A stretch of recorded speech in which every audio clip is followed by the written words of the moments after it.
And then I can tell you about the story about how I got to Bennington, and maybe I will at one point. But No, I want to hear. Like, you want to hear the whole thing? You want to hear the whole thing? Okay. Yes. So then, okay. So then here's what happened, like with Bennington, right? So there's three things that happened around my story about how I got to Bennington. One was that my history teacher in high school, Mrs. Ashraf, she was one of the few people who kind of like gave me something that was other than normal.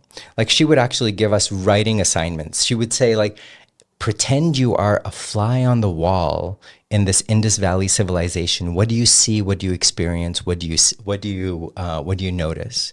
And so we had to like imagine ourselves being part of that like space, rather than saying, give me the 3 facts of the Indus Valley civilization, right? It was a very different assignment.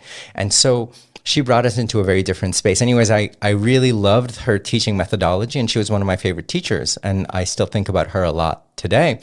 And she had a son whose name was also Adnan, and he was in a college in the US. And she shared with me some of his writing. And so I loved the way that he wrote as well. And it was like, very existential. He wrote about a variety of different things. And I really loved the writing. And so he went to a college called Beloit or Bowdoin. It was another college with a B name. So that's kind of like what my recollection was at that time. So anyway.